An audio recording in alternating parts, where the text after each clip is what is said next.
Yeah, I was about to say, let's do that. Ladies and gents, junglies and junglinis, welcome to, I just made that up. Welcome to Jungly Podcast number 3. I am stoked today to have a super special guest on board because Tenielle Stoltenkamp over here is someone that I worked with at Uber, and she was a senior brand marketing manager when I was there, but as I've gotten to know her, she's so much more. So Tenielle, firstly, welcome to the show. Thank you. It's a real pleasure to be here. This is so cool. This is so cool. And it's been really nice to spend the last couple of weeks with you here in I believe like a high quality environment also leads to high quality interactions. I feel like we've gotten so much closer. Yeah, completely. It's been, I think, beyond even what I expected for Jungly just because of that, actually having the time to have like deep conversations and really explore some big topics. So thank you for that. Just being so present in the jungle with me. That's amazing. I remember you showing up and saying, wow, this place is more luxurious than what I expected. Yeah. So I'd love to ask you, what was the impression that we were giving off in the Jungly community, and what was the, how was it versus real life? I think I expected glorified backpackers.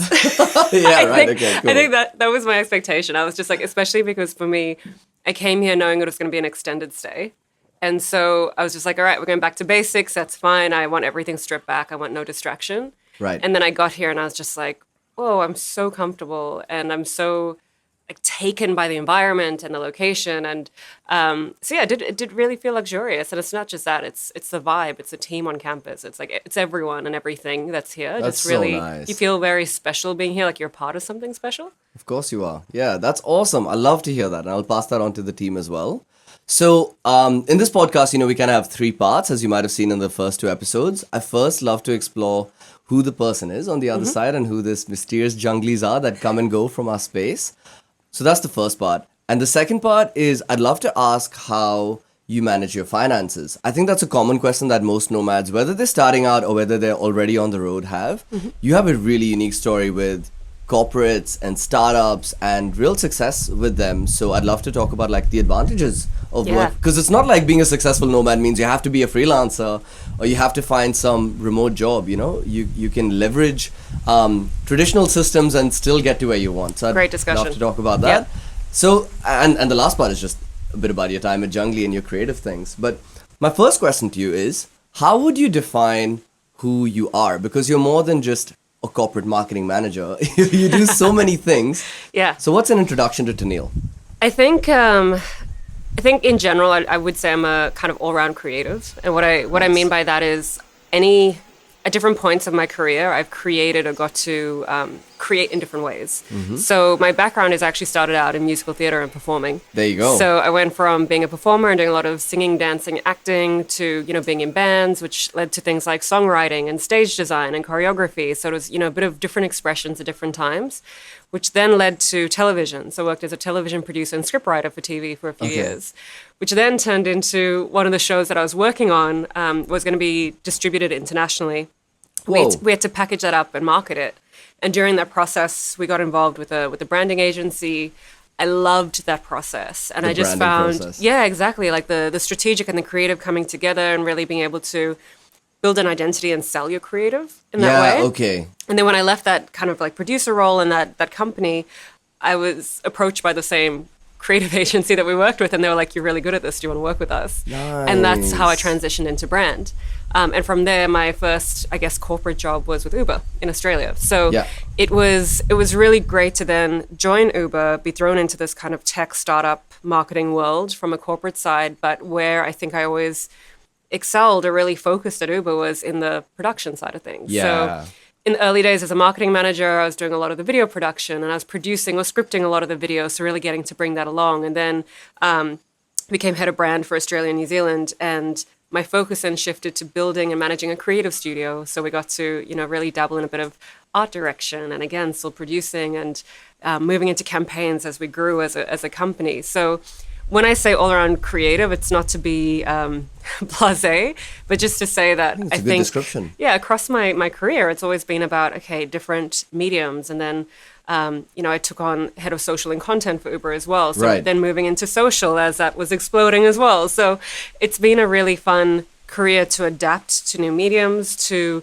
go back to, I guess, at the heart of it, just communicating with audiences and expressing or bringing brands and ideas to life. Yeah, right. And that's why I think I consider myself like a bit of just a creative. Nice. I love that story. And I especially love that you've managed to find a way to overlap your natural creative passions with true business needs. Yeah. In a way that makes you be in demand, Yeah. rather than just creating an empty space. And I think a lot of people can start with that, especially if you're on an artistic journey. You feel like, is there anyone on the other side? But your journey's been so natural and fluid and got you straight to a place where a company needed you to do what you're good at. Personally, I remember walking into the Uber office, seeing a bunch of spreadsheets on everyone's massive monitors, and seeing Adobe Premiere Pro. I don't think she remembers me noticing this, but I observed it all. Seeing Adobe Premiere Pro on the computer of this girl with this huge afro, badass vibe, and I was just like, I don't know what she's all about, but I wish I get to work with her one day. And it's so cool that we did manage to, cross paths here and there. So that's super, super cool. Maybe tell us, let's rewind a little bit. Mm-hmm. Do you mind telling us where you grew up and then where your journey has been, the places that you've touched on, and then we can zoom into each one? Yeah, completely. So I was born in South Africa, in Durban. Cool. Lived there till I was 11, and then moved to Australia at around 11. And then I started really performing professionally at about the age of 15, 16. Right. And so from the age of 16 to 20, I lived on and off in the USA, based out of Nashville, Tennessee. So I was touring, spending about, 8 to 10 months of every year on the road, doing shows and that kind of thing. And then came back to Australia after that when I was in my 20s for university, got into corporate, joined Uber. And then I was lucky enough that Uber moved me over to Amsterdam. So amazing. That was amazing, going from the Australia-New Zealand team where we really launched Uber. It was a brand new concept, brand new company. And then moving to the EMEA, so Europe, Middle East, and Africa, the headquarters is in Amsterdam. So moved there and joined the campaign team there. So I was overseeing campaigns in a whole bunch of different regions, working cross-culturally, all the stuff I love to do. Stayed on in Amsterdam, and that's where we currently call home. That's so cool. What a story. So I think this whole theme of travel and needing to pack your life up and set it up somewhere else has been there prominently throughout. Yeah, completely. And I think for me as well, the first time I really had to do that properly was when I was touring as a teenager. So, I'd go away for, 6, 8, 10 months at a time. Were you on a bus, living on a bus? Yeah, pretty much. What? But That's living so out cool. of, I had a suitcase, and I would find that every time I'd come home to Australia, I'd look at my wardrobe and kind of be like, all these things I just sat there for almost a year. I don't need this. I don't need them. Yeah, and I think I've carried that with me in a really beautiful way. That the focus has always been about the people and the experiences and not the things. And I get no greater joy than living out of a suitcase. That's so cool. I'm a mean packer as well. I am such a great packer. Isn't it a joy being like a slick minimalist? Yeah, like, completely. You have just enough, but all of your problems are solved. Yeah, completely. No, I love it. I really, really love it. So I think that's a gift from that period in my life. And it's really, carried me throughout my career, and I think opened up opportunities by not having too many of those attachments and, a bit of a alternative way of thinking and living. That's super cool how you've ended up working with companies, and the companies have taken you across the world so far. But recently you've had some changes in your life. I have. You met the man of your dreams. I did. Can we quickly summarize the great thing about how you guys met? Can you just tell them about how it was your first time? Maybe? Yeah, totally. So, he was my first time. No, he was sorry. no. Not that kind of first time. No. So I was living in Sydney at the time with Uber, and a friend of mine just said to me, like, you should try out the apps. And I was just like, ugh, okay, I'd avoided this for many a year. And I remember her saying to me, like, I'm not telling you to meet the man of your dreams, just put yourself out there. And Paul, who's my now husband, was my first match on my first date on Bumble. And Dreams come true, my friend. it was pretty incredible. So 100% strike rate. Thank you, Bumble. This podcast is sponsored by Bumble. But we had this hilarious moment, because I know a lot of the time people go on about, you've got to build the banter on the apps and go back and forth. All and of the games. I did not have time for that. We're working at Uber. My days were 24/7. They were packed. And so literally, I think my pickup line was something like, hey, Paul, not going to lie, I'm new at this. I'm free these 2 nights this week if you're free for a drink. And he was like, hey, sounds great. How's Tuesday night?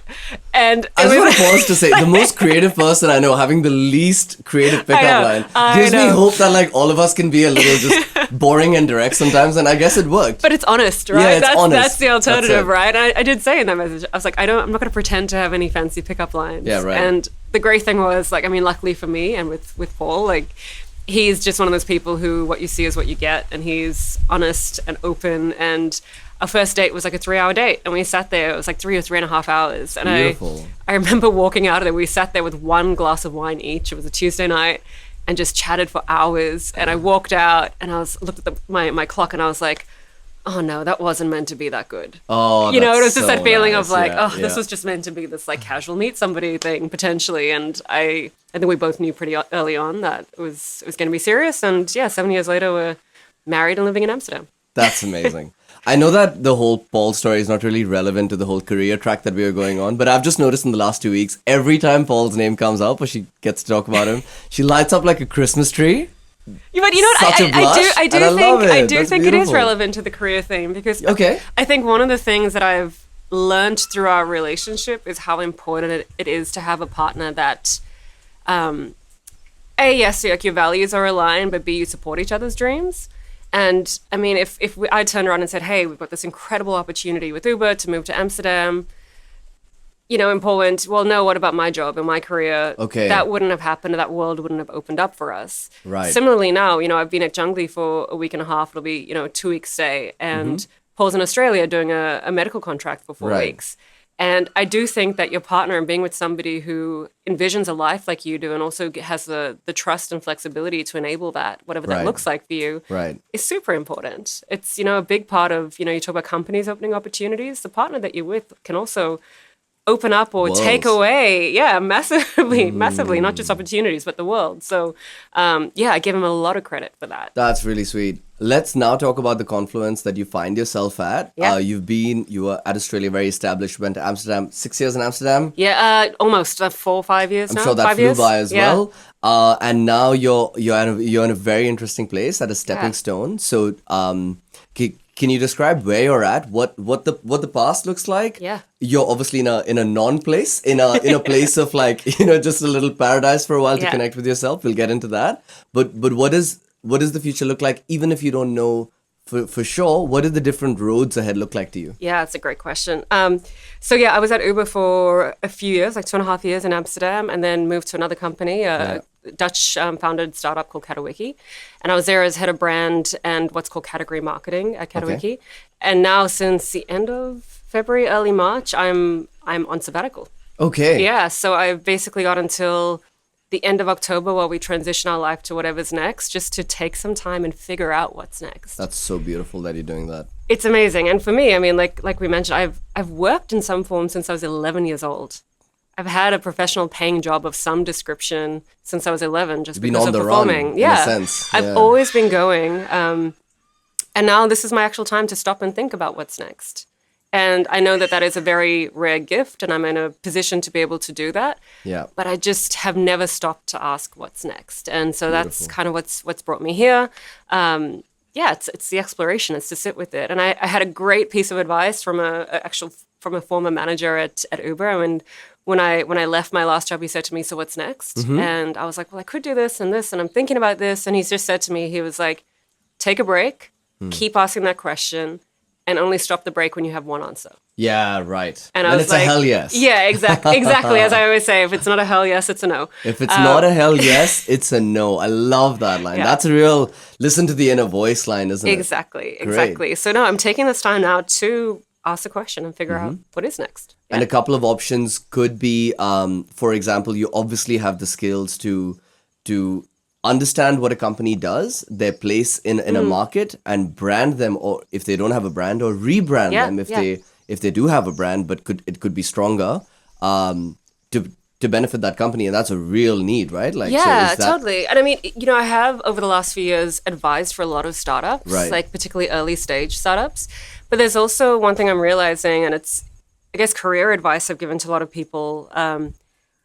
there's also different people are suited for companies at different stages. So Sure. some people are great for startups. Some people are great for startups to scale ups. Yes. Some people are great for scale ups, and then some people are great for scale ups to like mature companies, and then other Public people ones, are just yeah. very comfortable in mature established companies. For Right? sure. And I think a big part of your career is knowing where you fit in that Right. and what's right for you. And Where then do you there's other think you lie people. in it?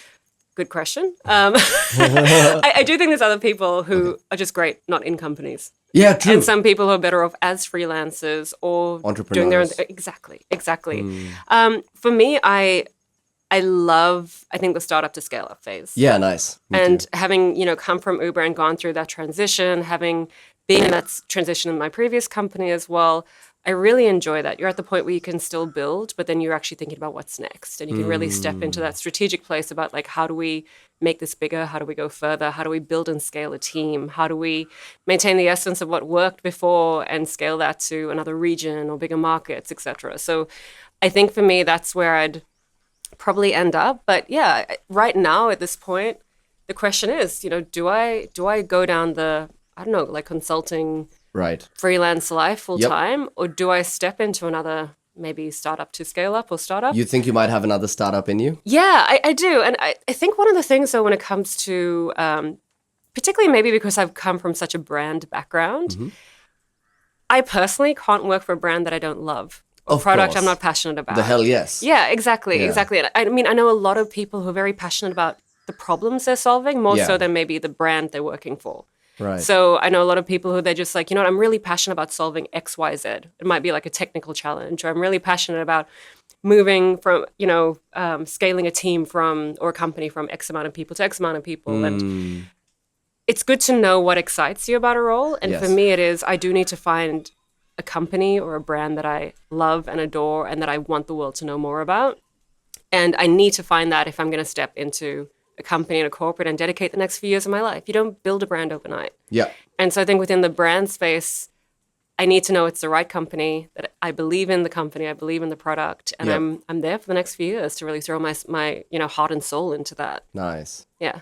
If you were to work for a startup when you, let's say, move to Australia and start this new chapter, would it be important for you for that role to be remote? Yeah, definitely. Fully remote? Not necessarily fully remote. I think that, COVID was a blessing in a lot of ways because we got to trial this out. Yeah, right. And it works for some people and it doesn't work for others. So Sure. even in my previous role when I was managing teams, according to people's personalities, you'd see the people who, we had to be in the office 2 days a week, and there are people who chose to be there 5 days a week. Yeah, and they need right. that energy. They need that team spirit. Yeah, or they need that separation from home and work. For me, I think I'm naturally more of an introvert. But when I am there and when I'm around my team, I'm super present. Yeah. And so those 2 days were so fulfilling, but yet so draining, right? And I needed also then the separation to have my focus time and to be able to really get into focus tasks. So I think for me, hybrid is such a great solution. Sure. And again, it depends on the role in the company and the stage it's at as well. There's a lot of benefits in both. But yeah, I think for me personally, it'll be hybrid. Cool. Before we move on to I guess another part of the podcast, I have one last question about this, which is, what are the advantages of working with a company or a startup, in your opinion, versus freelancing, considering you're looking at the two right now? So I do think this could come down to, a few different things. One is your personality, your general personality and your strengths as well in the workplace.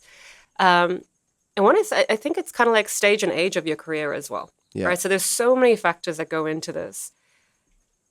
There is something to be said, I think, about working with companies for the ability to experience scale Yeah, right. at a level that maybe you couldn't get on your own, That's right? true. So within marketing, there are campaigns that I've worked on with budgets I could not fathom ever working with again. Of course, yeah. And I know I couldn't do that if I was a freelancer just trying to churn out a campaign. True.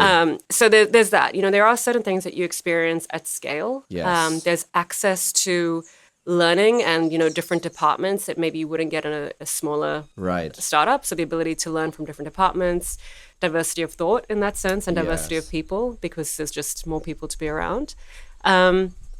There's definitely things to be learned in that setting, right? And then I think from a freelance perspective, the greatest gift we can ever have is time, right? And Yes, so if you have that ability to really build your day, your lifestyle, maybe choose your client base and filter out, projects you want to work on. If you get to that fortunate position, there's a lot of beauty in that. And both also require a very different energy, which may be relevant to you at different stages of your life. Okay, true. Right? So if you have the energy and the zest to be able to pitch yourself, find new business, maintain clients, maybe juggle, wear 4 or 5 different hats as a freelancer, Yeah. all the power to you. But you might get to a different stage in your life where you're like, you know what, maybe I need to want some focus focus. I need to focus on my family, or there might be something, you may become a primary carer to a parent, or whatever the Certainty situation. and stability Yeah, tends to exactly. increase And then. right now, I just need to know that I have a consistent Paycheck. coming in. Fair Or enough. it might just be that you go from a freelancer, you discover a product or a company that you're really passionate about, and you want to throw your heart into that for a while. Yeah. I don't think it's and or. I think we're getting to a Nice. place as a society where you see a lot more people kind of jumping between and swaying. That's a great call. Yeah. Yeah, I think I'd actually just like to add on to that, to say that I see this in a lot of nomad channels where it's like, what can I do to leave, and how can I build this life from scratch? But another perspective to have is that if you are in a company and if you do have the benefits of the companies that Yeah. you just laid out, as well as the salaries, think of it as that's your stepping stone. That's your blessing that's coming in. That's Yeah. going to allow that freer tomorrow to do your freelance project or to have a period of travel. Completely. So for me personally, is only after the first 2 years I blew every dollar I earned because I was a stupid 20-year-old. And you have to do that, I think, to get into credit card debt and then learn the value that it is from pulling yourself out. Talking about a friend's story, not mine. But then from year 3 onwards, thanks to my dad and this book called The Barefoot Investor, I learned how to invest at least 20% of my income on a good month, or 10 to 15 on a lesser, not as good month, and invested into mutual funds, like low-cost index funds. And that actually has ended up changing my life and enabled me to have a period of travel for the last 3 years. So I'd love to ask you just to zoom in on finances for a sec, Yeah. if you've got any tips. When you were earning, for your last, few jobs that you've held for so many years, probably a decade of a solid career there, did you have any savings tips or investing tips or things that you've done that have worked for you? Dev, I love that you brought up The Barefoot Investor, because I lit up straight away. 'Cause Really? I think for me as that well. book changed my life. Yeah, man. completely. So for me, Barefoot Investor and The Psychology of Money. Okay. 2 books I highly recommend to everyone. We'll put them in the description. Yeah, because you know what, it's really interesting. I think we don't realize how much finance is connected to our psychology, our self-worth. There is so much that is related to this. And I do Yes. think this can factor into our career choices in a lot of ways we don't realize. The decisions that we make out of money, or the jobs that we choose because of money, etc. And understanding that relationship and that worth that you attach to money, or how you think about it, or what you want to be investing in, So true. can unlock so many areas in your life, can resolve so many tensions, say, between partners. Like there's Yeah. a lot to be said about your relationship with money and what it enables and allows. For me, I definitely think The Barefoot Investor was a huge step in me taking charge of it. So just to fill people in if they're not Australian, The Barefoot Investor is a book that helps you get financially literate on your basics by an Aussie bloke who does it in a really funny way. I had to stop to laugh sometimes, and you don't really get that from a finance book. So we'll put the link in. Some of the things might be a little Australian, but the actual philosophies are universal. Like how to save 100%, like from 100% of money that comes in, where do you put different buckets for what, and what are low cost index funds, and you should probably think about insurance. Here's how, just things like that are universal. So Yeah, go on. completely. No, I completely agree. I will also say there are so many great, I don't want to say money coaches because that kind of cheapens it, but there's a lot of great podcasts and resources and discussion about it. And the first part of any kind of financial advice is do your research, right? And I Yes. think really understanding not just one model for investing, or not just one way of doing it, but what Yes. works for you and your stage and age and all that kind of stuff. For me personally, I think the Barefoot Investor, where I credit it, is giving me a structure. Yes. And for me, it was no matter how much I was earning, so whether I was, say, freelancing for a period or whether I'm working full time, I always knew I had long-term savings put aside that I would not touch, Nice. no matter what. In a bank account? In a bank account, And then I had short-term savings put aside, which was things I was saving towards. Right, like a holiday. The holiday, exactly. If I happened to need a car, which I didn't, luckily, because I was at Uber. So, it's like whatever you're saving towards, just having a goal of like when I hit that or I need this to go towards X, Y, Z. Yes. And then I did have, my expenses were covered first and foremost, just having a really clear spreadsheet of like, what am I spending? How am I spending my money? What am I investing in? Is it the right things to be Just spending facing on? that bank statement, Yeah, isn't it? completely, Yeah, you got to do it. completely. Having that visibility and then having a spending account because I do believe that life is for enjoying. And Absolutely. I don't think it was about holding back, but no, just being able to train myself to spend within my means. Consciously spend. Exactly. Yeah. Exactly. So that was all lovely. a really big part of it. I was lucky enough, and a lot of people may be going through this if they, again, another benefit of corporate and maybe tech is that Right. you do get shares and options when you join a company. Yeah, nice. So I was very lucky in the sense that also threw me into investing and shares and options and understanding that world, which Nice. I may not have If it wasn't for it. Exactly. That was a really good nudge to go through it like in my 20s and to appreciate that world. So yeah, for me, it was always making sure that there was short-term planning, long-term planning, Right. also getting my spending under control and getting those disciplines, which is also like my relationship with a credit card. Do you have one? Yes. Do you use it, etc. Right? So thinking about that. And then the other thing that I highly recommend everyone to do Okay. is just defining like what does enough look like for you, Nice. right? Because it is very easy to go through a world of comparisons, a world or maybe even periods of high ambition, big numbers. I think spending comes into this and, who or what you're trying to keep up with. Yeah. And then also knowing, and it's a great conversation, by the way, to have with a partner, particularly like when you start sharing 'Cause expenses. the partner and you need to be aligned Exactly. on this, Like what yeah. is enough, right? When you talk about savings, when you talk about investing, when you talk about maybe like goals that you want to reach, what is that number that is enough? At what point So are true. you spending versus saving? Do you have financial goals you want to hit? And that has been a really grounding thing for me because I often looked Nice. around and might be periods where maybe I do take a job or a role that pays less for a certain period because I really believe in it. But then I see my peers who are like going on lavish holidays or whatever it is. You constantly go through that comparison. But then knowing what my enough was and what I was working towards and what my financial goals were Right. really helped to ground me and Nice. for me to know that I was taking charge of my money decisions.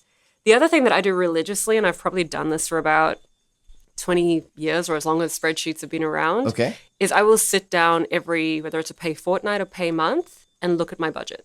Okay. What's So coming up every ahead? time I get paid, Yeah. I will look at it. A lot of people do like direct debit.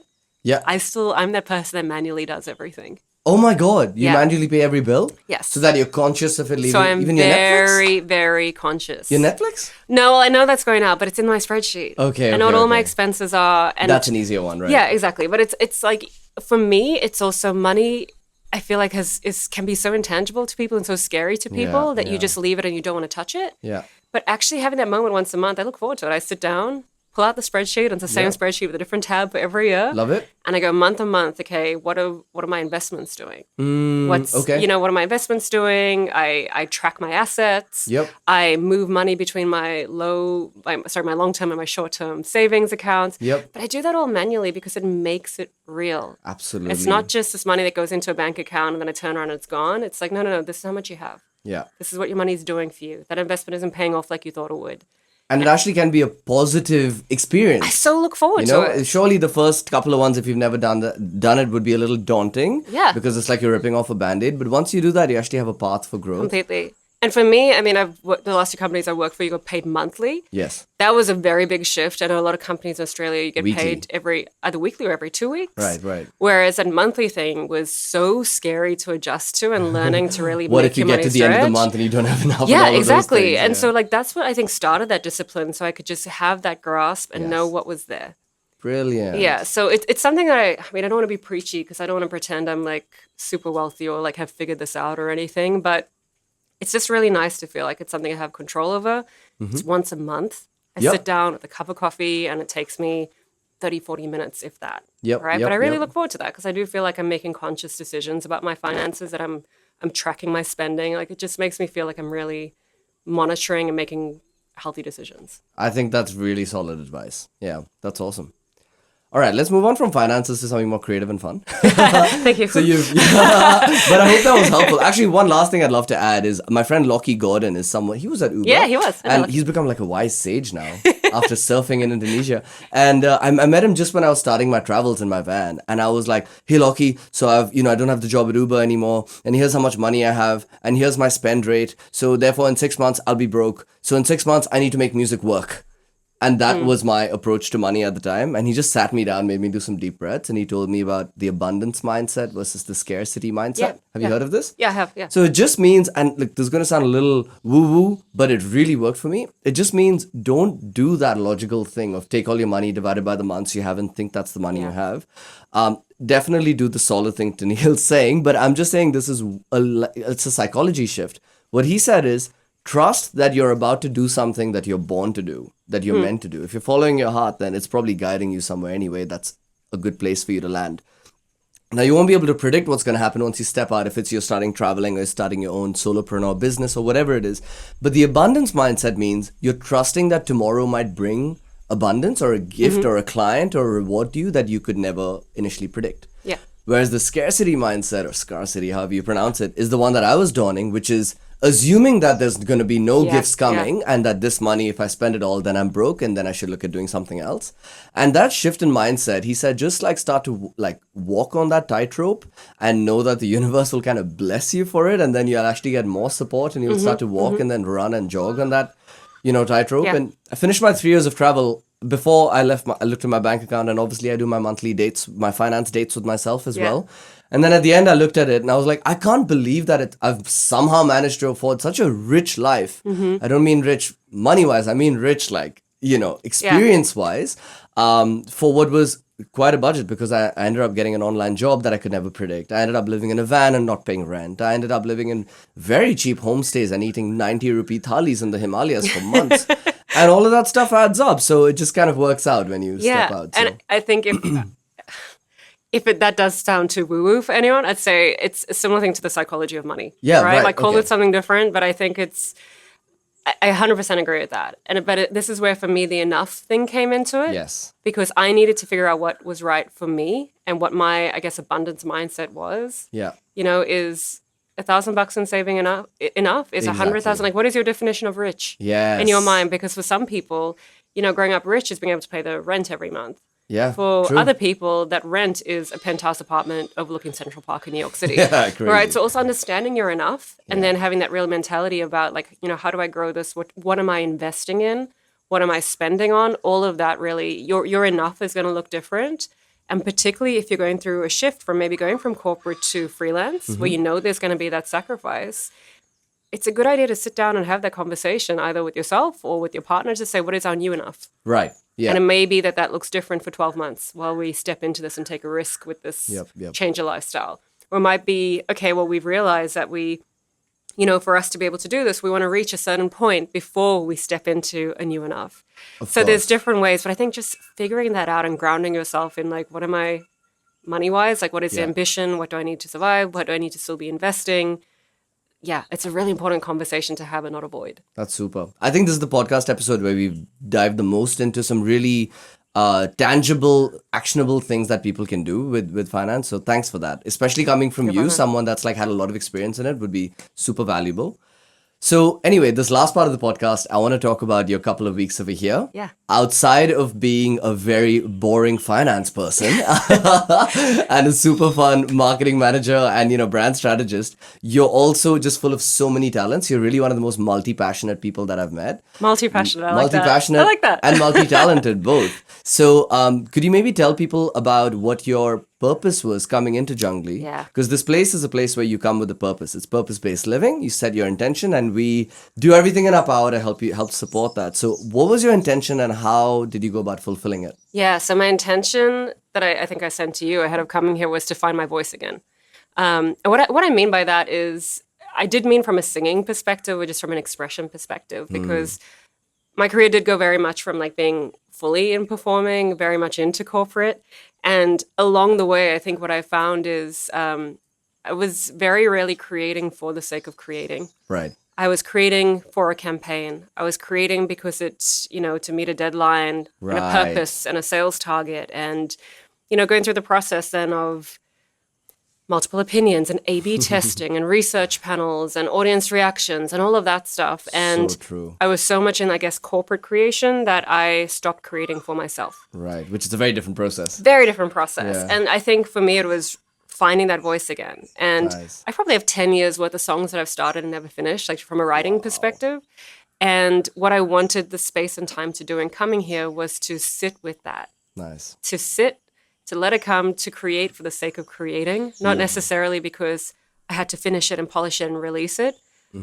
I started writing a bunch of stuff here that I will probably never finish, and that's okay. I That's probably beautiful to let go of that yeah, outcome. Yeah. yeah, completely. And I think this is the thing with corporate. I sound like I'm blaming corporate, but with like deadlines and expectations and budgets and deadlines, is I think a lot of the time the creativity gets funneled into that, and I just wanted space to sit and create and to sing when I felt like singing, or rearrange furniture when I felt like rearranging furniture. I need to do this. I was waiting for it to come up. Tenielle landed from a flight from Amsterdam to Dandeli. Thank you for flying all the way from Europe to India just for Jungly. That's such a nice validation for us that this is something that's powerful and magnetic. But as soon as she landed, I was expecting her to be in a fragile state. Amsterdam to Delhi, Delhi to Hubli, Hubli to Dandeli in our jungle jeep with Ali. And she walked in fresh in a jumpsuit, like afro, ready to go. And she just started rearranging where the tabla is and where the books are. She's like, you don't mind, do you? And I was like, Tenielle, please, it's your house. Do it like as you would for your own, because I don't have the skill of interiors and what goes where in art. I'm so into sound that it's inversely related to my skill in anything visual. She centered this frame, not me. And so, yeah, Tenielle has been so good because she's voluntarily wanted to help make the space flow better. Yeah. For guests, for Yeah. creativity, for productivity. She very much asked me, what is the intention of this floor? What is the intention of this bungalow? And using kind of our guidance, she, or our just our intention, she went ahead and she just has made our bungalow look so much better. So thank you so much for doing that. Not a That is problem. one of your many multi-passions. But one of the beautiful things about that process was, we said from the start, let's try not to buy anything new and let's use what's there. Yes. And so it also felt like such an honor for me to be trusted with the space. Totally. And we went on this, like, for everyone listening, watching, we went on this insane treasure hunt where we got in the car and we visited all the what do you call it, like bungalows? All the little bungalows that are not yet activated that we aim to activate in Yeah. the next 2 years are Yeah. currently storage filled with furniture, art from yesteryear, some beautiful stuff that I had not looked at for years. Incredible stuff. So we went on this little, like a literal It is treasure, a treasure hunt, yeah. And we like unlocked every door and walked into every space. And the things we found, So cool. like the artworks and the furniture, and we moved them into the big bungalow. So I really felt like it was an honor to get to be trusted with that space and to Absolutely. just be surrounded by so much history and creativity. And so I think that was a beautiful thing. I came here thinking, okay, I'm just going to sit and write and sing. And But you did so much more. yeah, but every day's felt like a different creative expression, right? Going back to that, like, Right.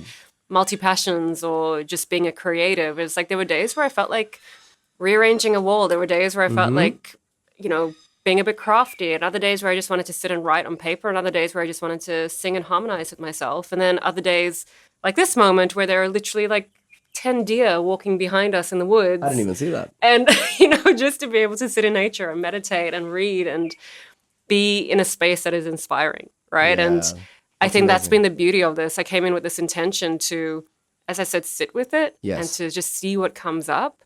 And that creative expression has looked different every day. And feeling in a place where you could do that, where there's no time pressure, where there's no distraction from the outside world, Absolutely. has been just a thrill, an honor, a privilege, just something I will treasure forever. That's really lovely, T. Thank you so much been for incredible. trusting us, flying all this way. We also had a very special day where, I said to her, she had done a few days at Soch, and then there was a day when she was like, I feel like mixing it up today. And I offered, like, would you like us both to go to Soch? Because we have inverse opposite skills, right? I produce, I make beats, I make little songs, and I've made an album and stuff. And Tenielle obviously is a natural, born to sing singer and is very good at harmony. And those are two things that you'll pay me to stop singing.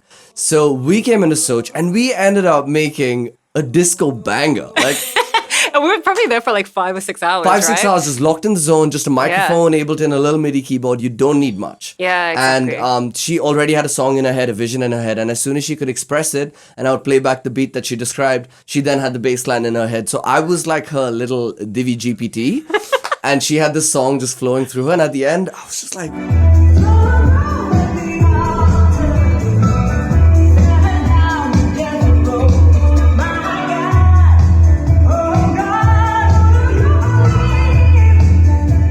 I would love for Divi GPT to follow me around everywhere. I love that. Maybe I should become an Seriously, app. that would be great. But that was also just so cool, right? Because that's part of Spontaneous collaboration. yeah, exactly. But this is what I was going to say as well. It's maybe another benefit of both, or something that I think is consistent in whether you're freelancing or with a company. Is Yes. there are points where you're better with two people or more than one people. So whether Right. it's as a freelancer or a digital nomad, coming to a space like Jungly where you can connect with other people and find that beauty and collaboration and skill sharing and inspiration, or whether you do that, if you're in an office working remotely and you're going in once or twice a week. Right, I think we can't underestimate that community and that human connection and that Yes. collaboration strength and what we can learn from each other and bring to the table. And Very so well put. that's been really, really great this week, right? Just the different personalities that have come in and the energy they've brought, the skill sharing that's happened. You've created an incredible space to do that in here in Jungly, and that's thanks, been Steve. one of the greatest takeaways from this week as well. That's so sweet. Before we wrap this podcast up, I have one last question for Tenielle. One of the things that she's really, really good at doing, and I think it's a superpower, is naming brands. So if you don't mind, just to wrap up this podcast, could you please just give people like 3 or 4 quick handy tips on what you think makes a good brand name? Yeah, love this. Memorability. Nice. Right? I think just something that can stick in somebody's mind and not be, something sticky, memorable. Yeah. That's a very good one. I do think it has to have meaning or story or something that people can, when I say people, like founders or the customers can really hang their hat on as well. A name has longevity, a name has meaning. Names have power to them. Yes. So really something that has meaning to you is a great story to be able to tell as a founder, is a great thing for a customer to be able to connect to as well. So memorability, meaning. I think the other one as well is availability. No, that's good. That's really important. Right. If that word is already owned by something so strong, Exactly. it's going to be hard to replace. Exactly. When I say availability, there is very much the place that it holds in people's mind. Yeah. And are you easily associated with something else, which may not be a category that you want to be associated with? Is there clear space for that availability within your industry or your product, or will you potentially be confused with something else? And then also just like legally, right? Like, is this something where if you do want to scale this, if you do see it as something that can be international in 10 years, is this globally available? Of course. Is it something that is available in other places, URLs, social handles, etc.? Yeah. So don't underestimate that, both the mental availability and the space you could take up and the potential associations with it, and then the obvious legal and marketing availability. Is the .com available? Yeah, and all of and that sort of stuff? it doesn't have to necessarily be a .com, but course. it's like, can you create some kind of consistency between your socials and your URLs, etc. That's lovely. Selfishly, then, what do you think of the brand name Jungly? And be honest. I love She's it. going to give me a bill at the end of this. No, but I loved it from the start. Yeah? And you did exactly this, right? You came at it, you had a story, you spoke about Mowgli, you spoke about your connection to the jungle. Yeah. It's memorable because this space, we are literally in the jungle. We're sitting here in the jungle, Yeah, we are. right? So it said what it is. It has a mood and a vibe and a playfulness, right? So, and I think that from a mental availability, there's no one else who's doing anything jungly. There was a flop Hindi movie. I only found out after I put the logo out. There's a flop Hindi movie called Jungly, but with 2 E's. Okay, never heard of it. So Yeah, you 'cause have it's a that flop. mental availability, right? It means that you can be jungly and nobody else is thinking of anything else. Right. So love it. You have that. Okay. You have that story to it, right? There's the vibe and the character. It means something to the founder, but it also really represents the community, the vibe of the place, the literal location of the place, the community. right? That's my favorite part. That I can Yeah. call my friends junglies. Because in India, I don't think you know this, but in India, a jungly is a little bit rude, but I kind of like the edginess. Yeah, there It you go. means someone that's like a little wild or uncultured Yeah. or, just come out of the jungle like hoo hoo ha ha ha. And I love that because all of us are a little alternative, a little Yeah. bit not. Yeah. You're probably the most proper jungly we've had so far. Is that a compliment or a? That's a compliment. But you still get out there, play badminton, like kick your shoes off. You're getting more and more And I jungly every day. sucked at badminton. Can we just say? Yeah, she did a good that job. was hilarious. That was so bad. I Stick was to just like, furniture, yeah, rearrange it. exactly. But no, that's awesome. Thank you so much. I wasn't just doing that for. Another thing that I will say, is exactly what you said about scaling this. The great thing about Right. Jungly is that it's memorable globally. It is spelt the same globally. It's not Yeah. something that's going to confuse an international community. Right. So Yeah, you have can this pronounce incredible it. like closed community within the the WhatsApp group and people engaging from around the world. That is a word that still has beautiful meaning, memorability, availability to multiple cultures globally, which really reflects the global culture and community that you're bringing here. Bring in here. So I think you've nailed it. Ah, that's so sweet. I'm gonna tell my mom and dad because they weren't fans of the brand name initially, but I was like, Love it. it'll grow on you guys. Don't worry. It's great. It's great. Thank you so much, Dee. Thank you, Div. That Thanks was for having me. so much fun. Let's do a chai cheers. Yes, please. I'm addicted.